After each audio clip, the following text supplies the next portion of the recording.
Añoranzas de electricistas, de Víctor Manuel Sánchez. La historia de los electricistas nos permite encontrar una trayectoria política de su presente.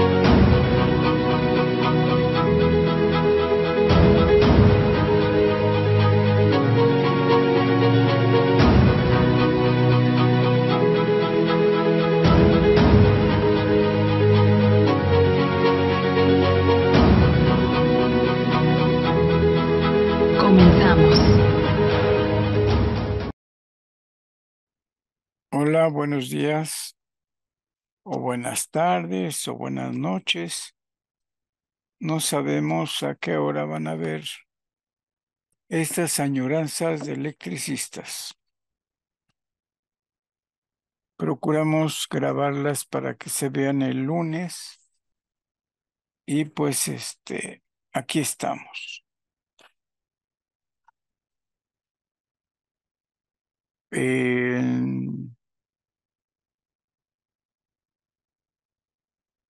Este lunes vamos a continuar el tema que estábamos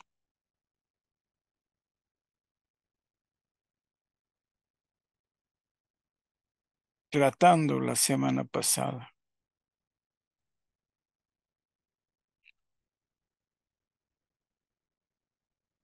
Y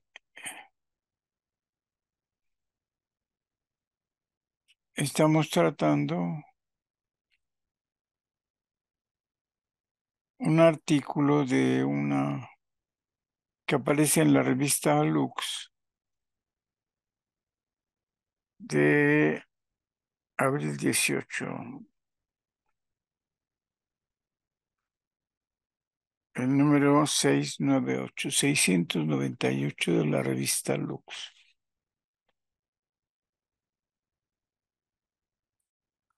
Y como trata un asunto de interés sociopolítico importante y como es un tema social histórico, nos interesa comentar. Ya les dije que hay una tesis de maestría y otra de doctorado elaboradas bajo la dirección del posgrado de la UAM Iztapalapa, que dirige Enrique de la Garza Toledo. Nos interesa porque presenta siempre temas importantes. Estoy tratando de localizar la tesis de doctorado de que le ha ayudado o le ayudó, lo digo en pasado porque el compañero Enrique de la Garza Toledo, profesor del UAM Iztapalapa, falleció ya hace 2, 3 años. Y normalmente trabajamos los mismos temas de organizaciones obreras, formas de organización productiva,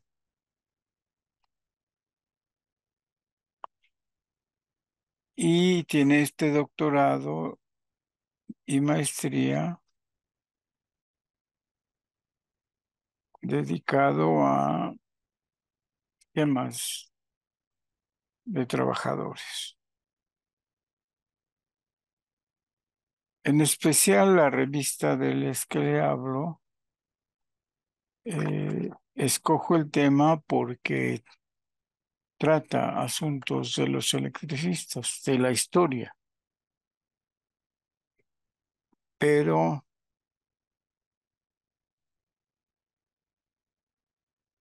hay poco que trabajar de esa revista. El editorial, que muchas veces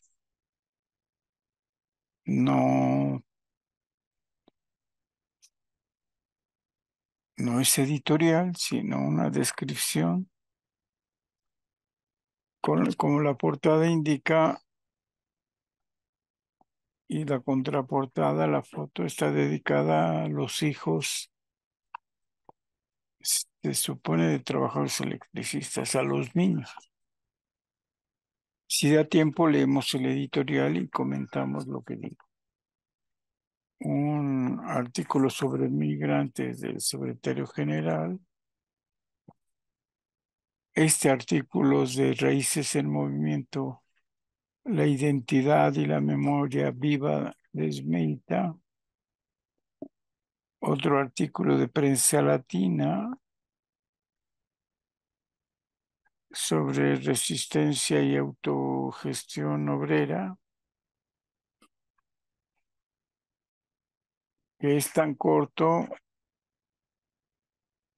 que probablemente no sea justo, demasiado corto para tratar el tema tan importante de autogestión obrera.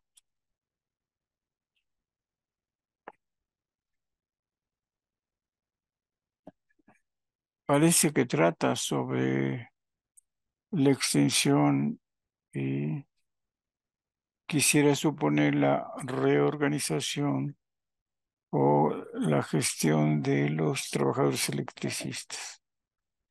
Y el último artículo trata de que en México se violan los derechos de millones de niños trabajadores.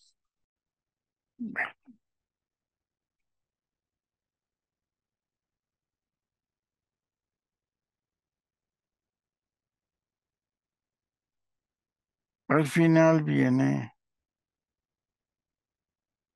un artículo que se llama Una estafa a las energías renovables. Poco contenido, podríamos decir, que podríamos desaprovechar. Y el texto más interesante es este del ESME, que por el título trata, es la intención por el título de mostrar la memoria viva del ESME. Y bueno, como seguimos comentando, pues, para ver si es esto. Hay una cita, porque hace una entrevista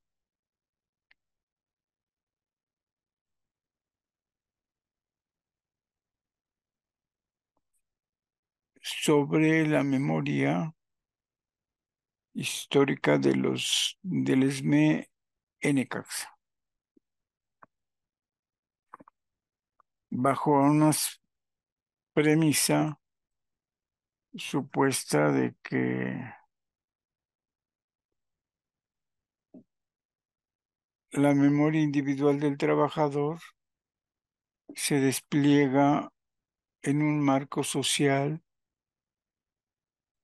y son estos recuerdos del pasado los que se adhieren y están siendo reavivados por la praxis con los trabajadores electricistas que no se han liquidado. Indica que el conjunto de trabajadores que no se han liquidado tienen dos características: una memoria individual que se recrea para convertirse en una memoria social e histórica. Están ahí. Y en ciencias sociales, como en cualquier ciencia, se pide una demostración de que esas afirmaciones son valederas. Están ahí, tal y como dice la compañera. Dice que además, ante el recuerdo del pasado se adhiere la historia y se fortalece con la resistencia. Se afianzan en el pasado el ESME de Necaxa se retroalimenta, remitiéndonos a sus afectos añejos de bisabuelos, padres y abuelos, tratando de dar justificación y fuerza a sus actuales acciones individuales.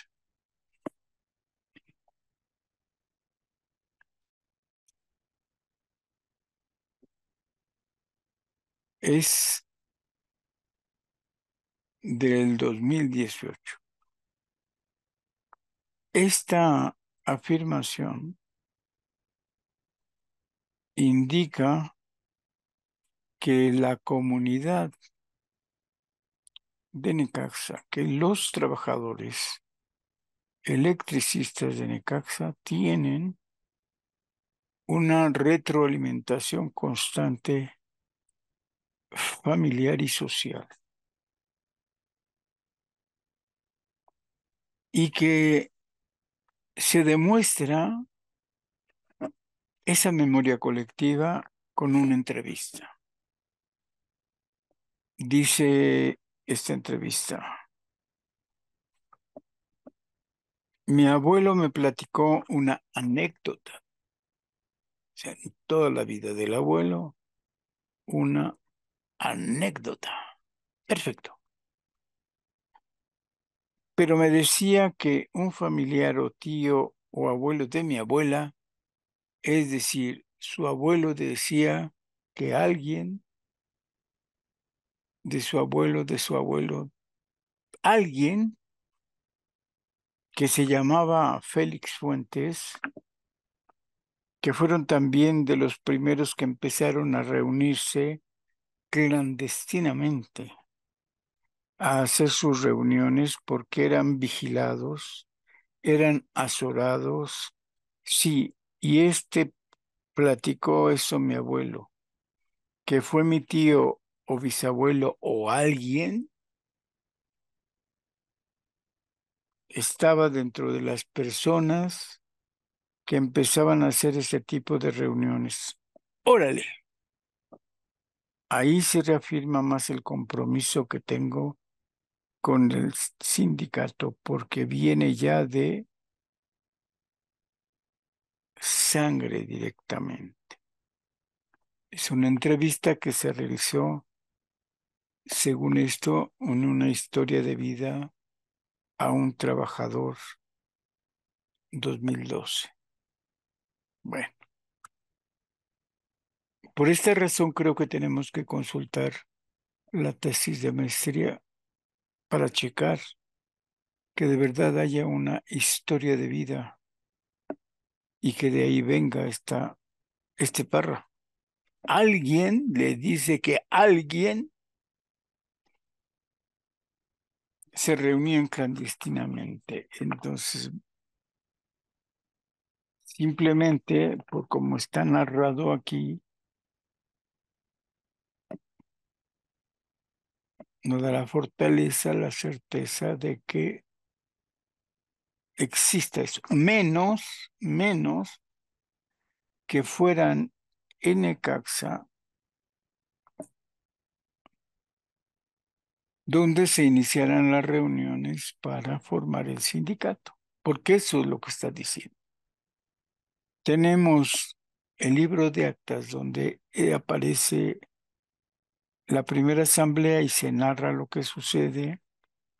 Tenemos el periódico Rojo y Negro donde se cuenta ya la historia del surgimiento del ESME, de cómo se reúnen en 1914, y esa primera crónica aparece en rojo y negro. Tenemos dos desplegados de diciembre que se convoca a la reunión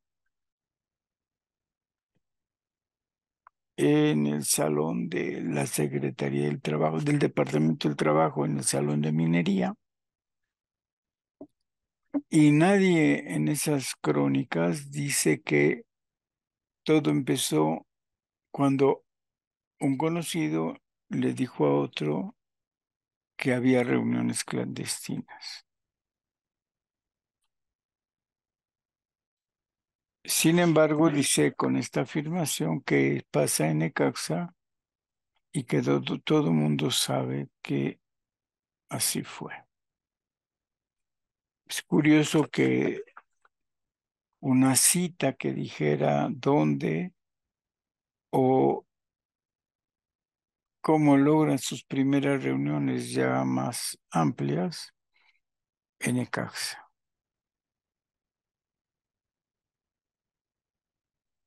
Entonces, la formación del sindicato se dio en Necaxa de forma clandestina porque un abuelo tenía un conocido que le dijo a ellos que así había pasado. Metodológicamente, insisto, no hay sustento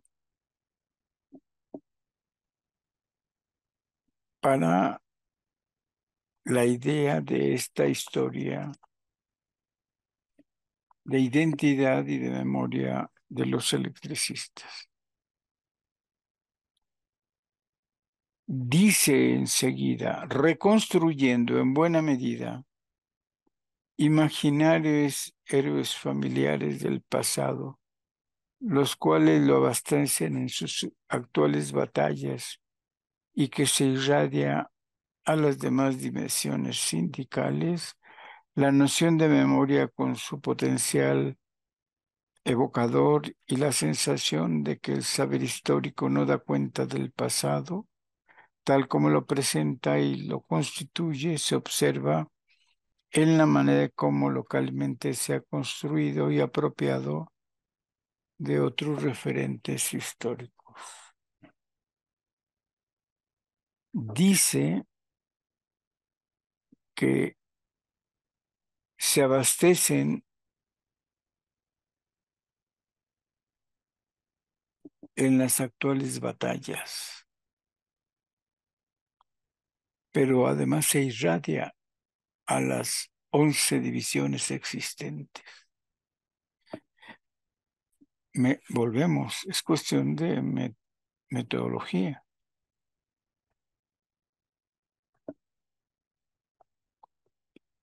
Se puede escribir esta generalidad y por supuesto no hay elementos para demostrarlo. ¿Cómo encontrar que se irradian mutuamente en las 11 divisiones? ¿Cómo saber que, por ejemplo, este primer párrafo es que la historia se va contando de alguien que supo de otra persona que iba a platicar lo que está pasando y que tal cual alguien en Necaxa, en Lechería, en Juandó, cuenta clandestinamente que alguien dijo eso? Pero está escrito. Por eso a veces hay que leer las cosas y llegar a una idea concreta. Seguramente es una cita que no pone de un autor, que la memoria tiene un potencial evocador y la sensación de que, fíjense lo que dice, y la sensación de que el saber histórico no da cuenta del pasado tal como el presente lo constituye.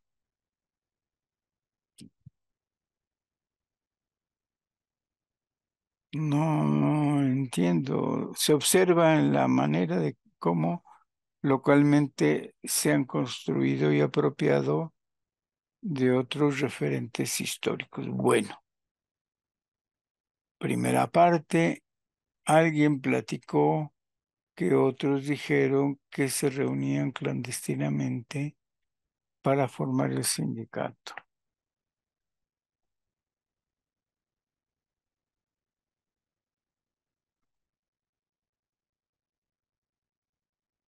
Aquí es una entrevista con el cronista de Necaxa.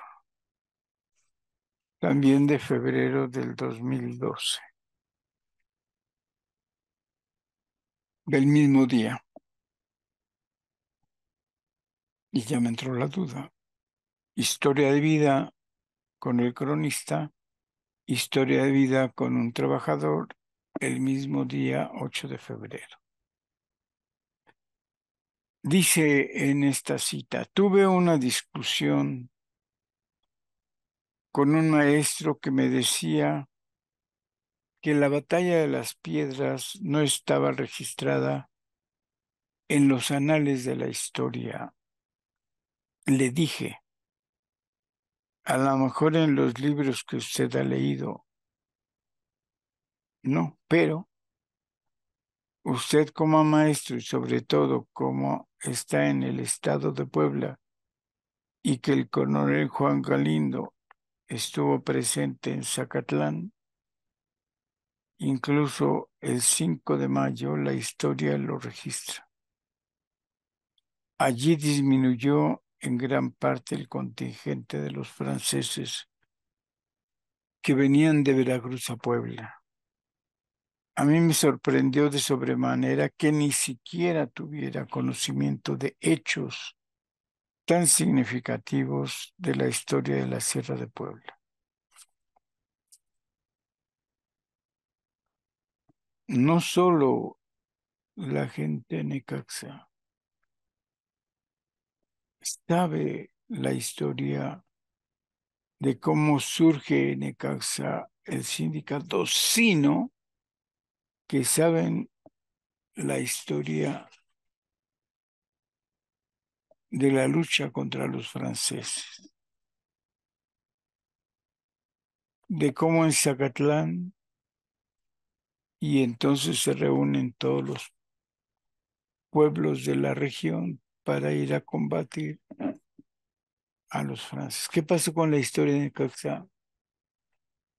Ya no subimos, pero en el pueblo de Necaxa todo el mundo habla del coronel Juan Galindo, previo a la batalla de Puebla, con reuniones en Zacatlán de las Manzanas. Dice, casi como conclusión, memoria e historia son relaciones estrechas. Se hacen presentes en la forma en cómo estos sucesos históricos han sido construidos.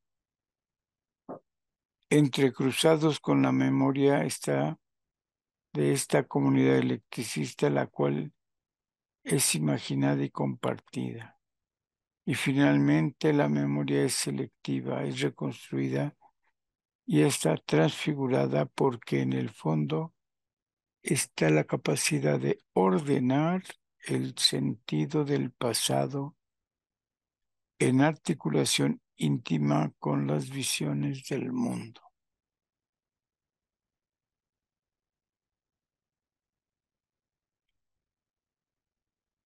No podemos hablar, afirmar y comentar cómo es posible que nos diga con estas dos pequeñas entrevistas, que seguramente no es historia de vida, que la vieja batalla de Puebla está articulada con la memoria de 1914, cuando se va a crear el sindicato, y que la comunidad electricista, el pueblo de Necaxa, el trabajador electricista, tiene este manejo de memoria y este reconocimiento de la historia mexicana e historia electricista. Necaxa termina, resulta hoy más emblemática en estos tiempos neoliberales, en esta batalla por la recuperación de la fuente laboral Pues fue la división sindical Necaxa, junto con las demás divisiones, las que realizaron la primera toma simbólica de las instalaciones de Salto Chico el 17 de mayo del 2014 para exigir al gobierno que considerara la posibilidad de su propuesta para poner en operación el complejo hidroeléctrico de Necaxa y por demás significativo y simbólico fue que en el mes de octubre del 2015 una de las primeras instalaciones hidroeléctricas que el gobierno entregó al INE y al grupo Fénix para la generación del fluido eléctrico,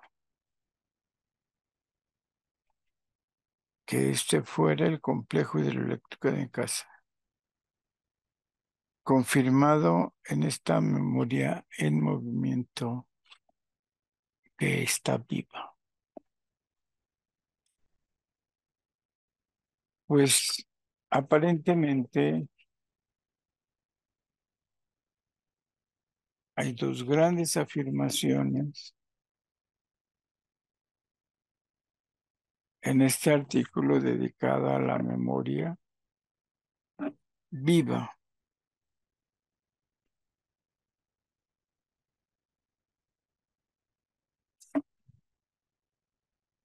Y dudamos. Por más que tenga estos dos párrafos de entrevista, no da sustento suficiente para tan tremenda afirmación.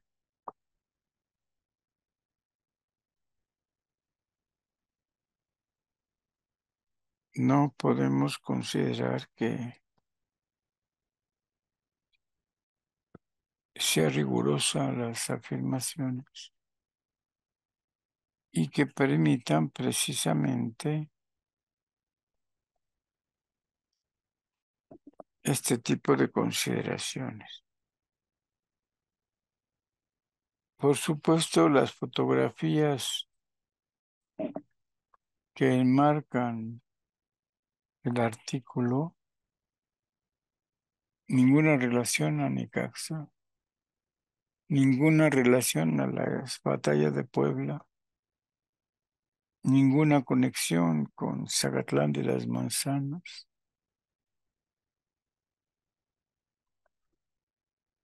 ninguna relación con Tetela de Ocampo, porque recientemente han estado comentándose que no fueron los Zacapuextlas quienes integraron uno de los batallones del combate en la batalla de Puebla, sino que fueron los pobladores de Tetela de Ocampo.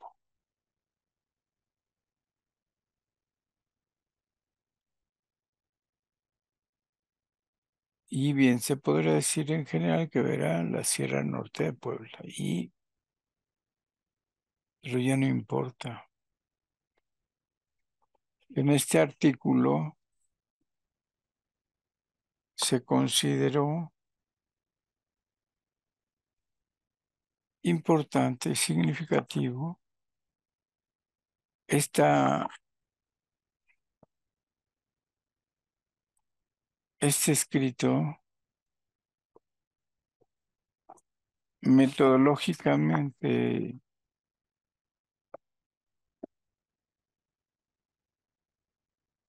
con errores, elaborado con errores graves y que no da cuenta específica de que la memoria en Necaxa esté viva, que se realimente, que se fortalezca, ¿no? No sé si podría uno decir, bueno, sí se podría comentar que habría otra manera, que necesitamos saber de cuántas horas fue la historia de vida para reconocer en esa entrevista la fortaleza de lo que se cuenta.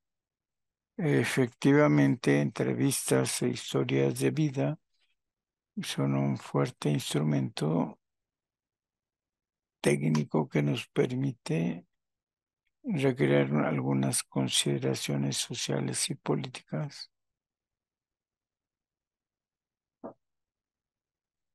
Y además recurrimos a otro tipo de informaciones. Los de Necaxa deberían de recordarnos, además de las reuniones clandestinas, cuándo fue efectivamente la primera reunión formal con la empresa.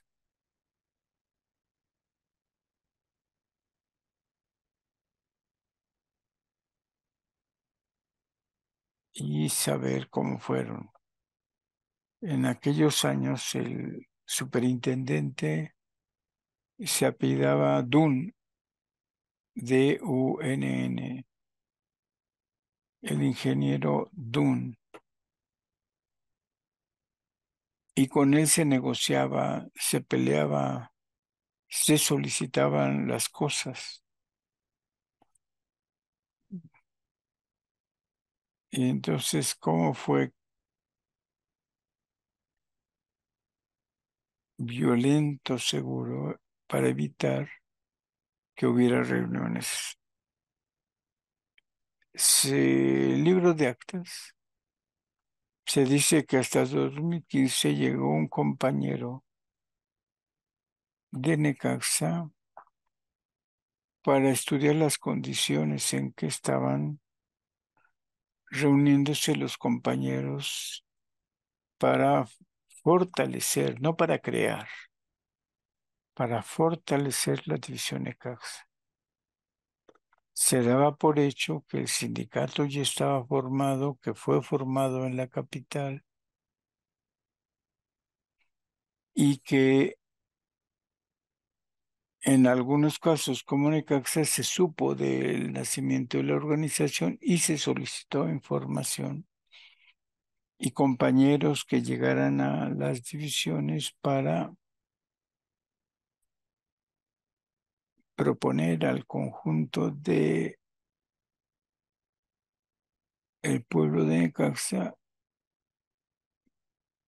crear el sindicato. Delfino Revilla en 1915 fue el compañero trabajador que llegó a Necaxa y estuvo impulsando la organización.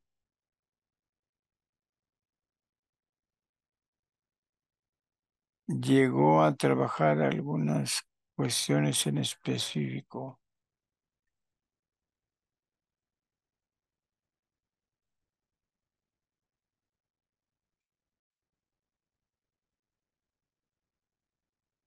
Y consolidó y fue reprimido y fue perseguido y varios compañeros. Y está y consigna los libros de actas que eso pasó. O sea, si hubo compañeros que trataron de organizar al ESME en Necaxa ya como parte de la matriz, pero también se reconoce que eran parte ya de la matriz. Y Delfino Revilla es uno de los brigadistas que se cita en asamblea que fueron a promover y difundir la organización obrera.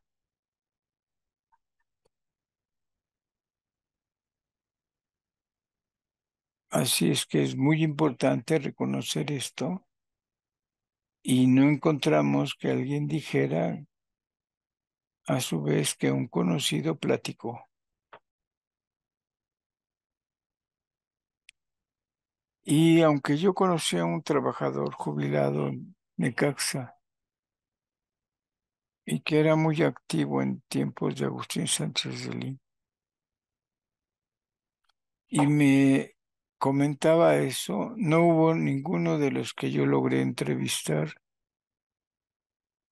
Primero que afirmara que era Necaxa, donde se habían reunido clandestinamente y donde se había eh, surgido, nacido la idea de crear un sindicato.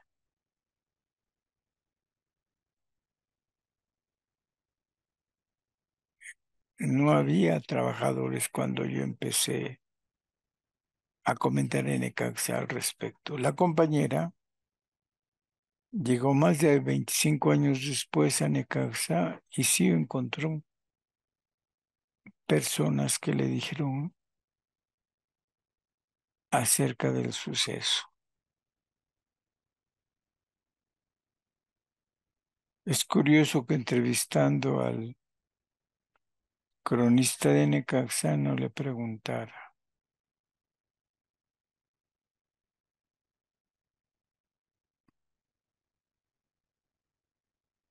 Yo supe de un personaje que decían que tenía apuntes, que había hecho la historia de Necaxa y no conseguí nunca los apuntes.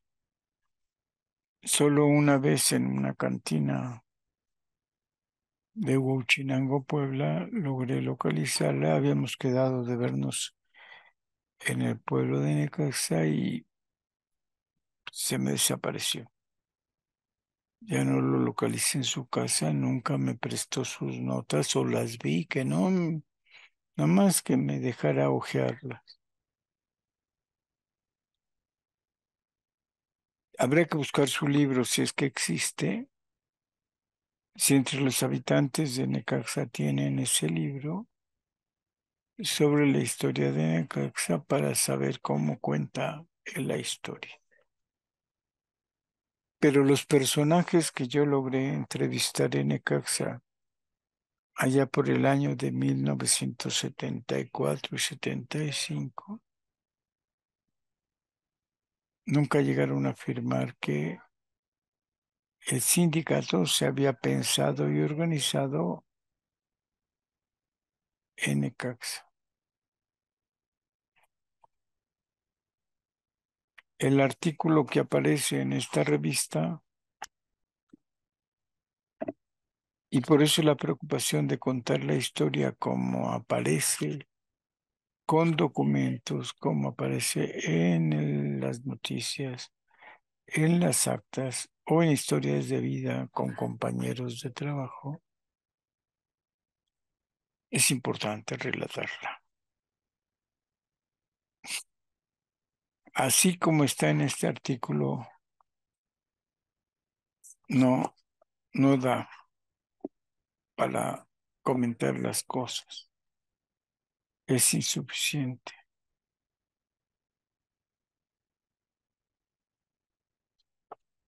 Hay un paso fundamental para darle a la revista Lux una calidad concreta o histórica, como luego queremos. Miren, veamos el editorial. Según los estatutos, el editorial tiene que ser elaborado seguramente por el secretario de Educación y Propaganda y presentado a todos los miembros del Comité Central en un pleno para que se apruebe entre todos. Es una posición política de todo el Comité Central. Muchas veces he visto yo editoriales que en realidad considero son cartas del director. El director de la revista Lux, o sea, el secretario de Educación y Propaganda, puede escribir un punto de vista sobre la revista. Veamos.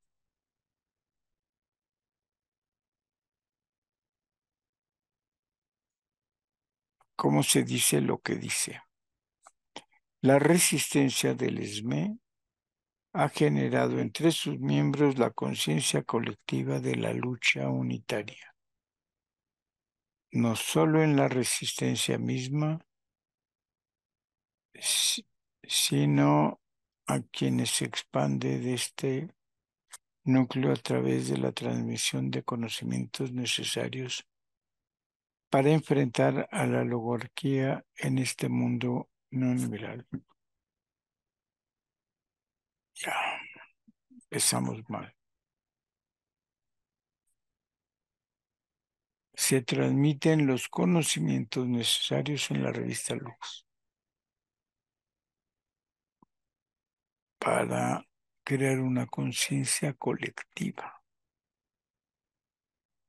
Los agremiados al ESME representábamos para nuestros amigos de clase la barrera que impedía la privatización completa del sector eléctrico, el golpe traidor de Felipe Calderón, que intentó desaparecer al ESME, logró imponer la reforma energética, pero no consiguió destruirnos, a pesar de que significó la pérdida del proyecto de vida de más de 44,000 trabajadores.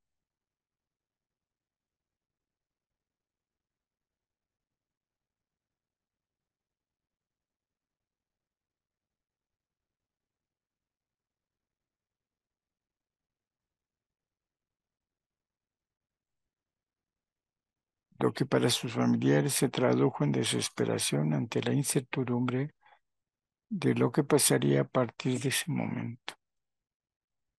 Para los hijos de los electricistas, los niños de la resistencia, Esmeíta, este giro inesperado de sus vidas, además de la falta de recursos económicos y como consecuencia también de la campaña de difamación que los medios de comunicación al servicio del Estado emprendieron sin miramientos en contra de sus padres, les trajo el escarnio de sus compañeros de escuela, de quienes tuvieron que enfrentar las miradas punzantes y el bullying de que fueron objeto.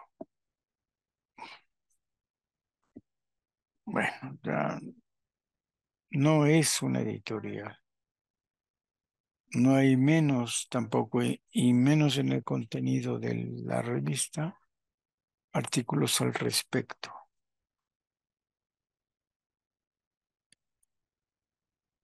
Ellos mismos lo comentaron en su momento cuando en septiembre de 2010 realizaron una asamblea infantil en la que incluso eligieron un comité que los representaría. Entre los acuerdos de esa asamblea estuvo la realización en aquel 12 de septiembre de una marcha al edificio central de compañeros. No está ni la crónica de la asamblea ni la marcha del 12 de septiembre. Y bueno, vamos a buscar a ver si es cierto que existió y que está y consta en la revista Lux. Entre las palabras de los niños destacan exigir la renuncia de Felipe Calderón por dejar sin empleo a nuestros padres y no pensar en sus hijos.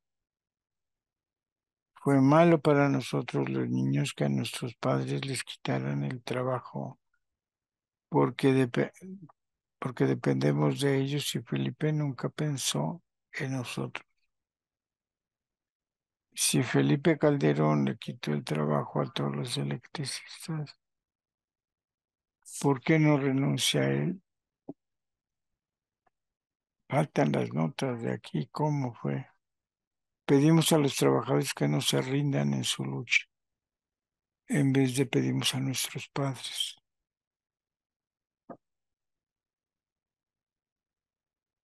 Finalmente, dice, los exhorto a apoyar el movimiento de resistencia para que el gobierno federal les restituya a los trabajadores del ESME sus fuentes de trabajo.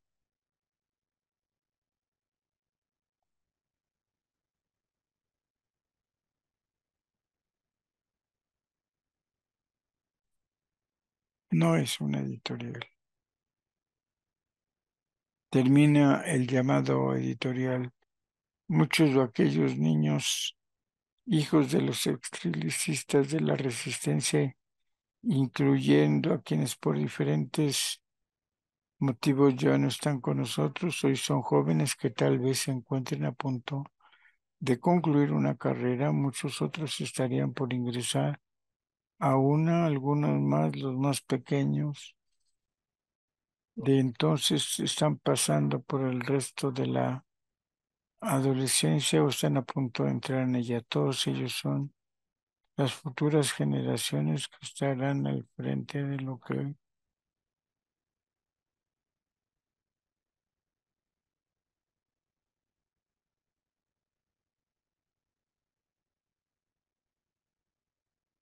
Bien,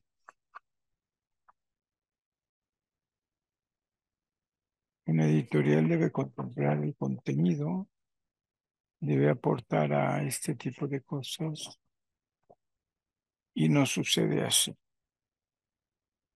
En fin,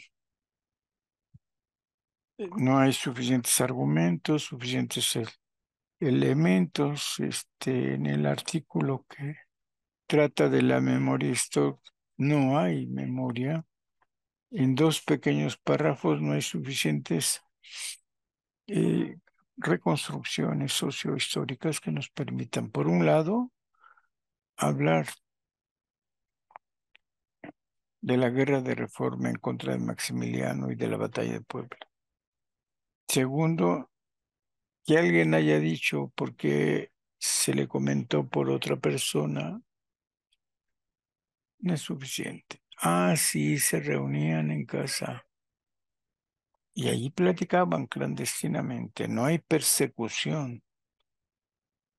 A Delfino Revilla, que lo mandan en 1915 a reforzar la organización del ESME, aparece la comisión que lo acompaña, aparece el informe cuando regresa y aparece reportes de cómo lo maltrataron.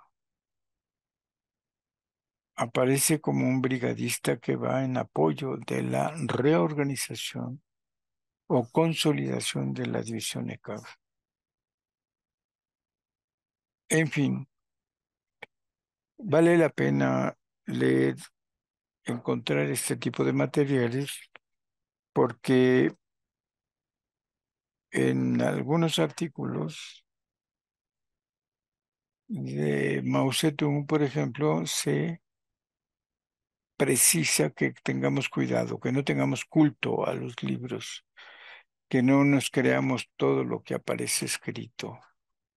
No necesariamente lo que es un libro es realmente un libro sustentada con bases metodológicas, con datos, reorganización de datos e interpretación de los sucesos, no necesariamente.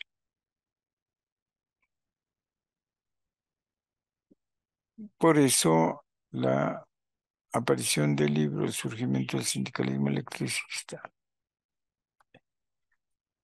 en 1978 está expuesto para que ustedes vean el texto, vean la investigación, vean hasta dónde llegan nuestras afirmaciones y la demostración de que cómo fue efectivamente el trabajo de surgimiento del ESME.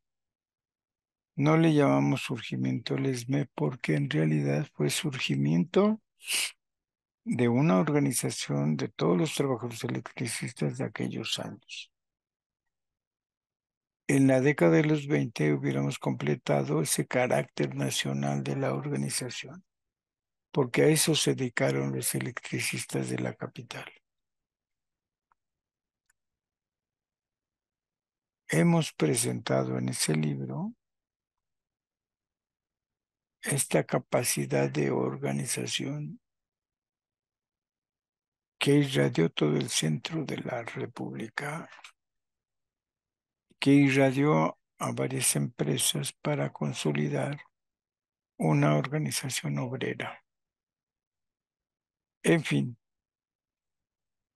las dos cuartillas que nos escriben en este artículo,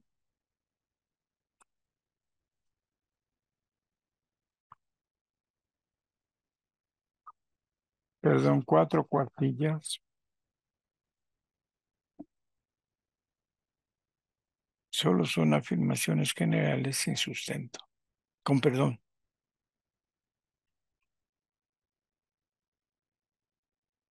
Es decir,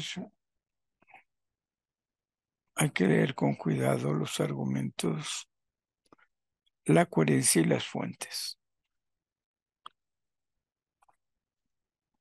Por eso un doctorado o una maestría no son en ocasiones suficientes. El error metodológico de origen está presente. Lo dijo Marx muchas veces, lo dijo Trotsky, y para el culto de los libros lo dijo Mao Zedong. Cuidado, cuidado.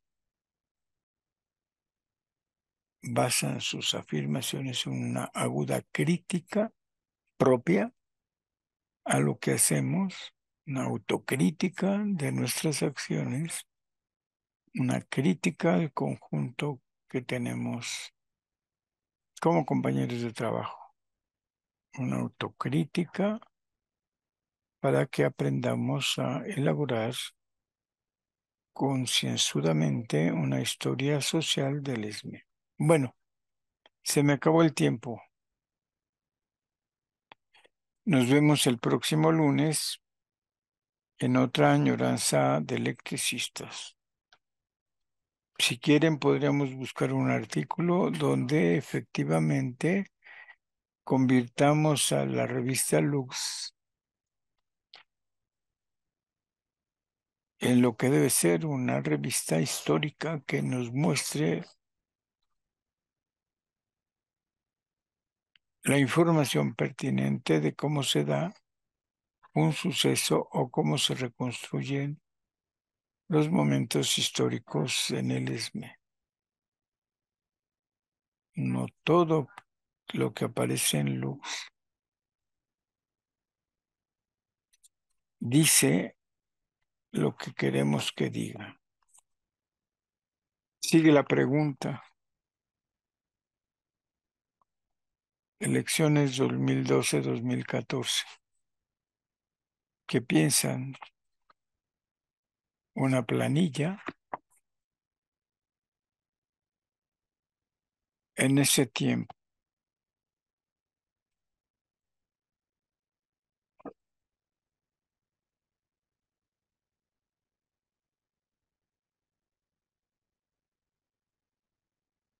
¿qué nos dice más de historia? ¿Este artículo o una planilla? En fin, nos vemos hasta el próximo lunes en otra añoranza de electricistas. Pásenla bien, cuídense. Hasta entonces.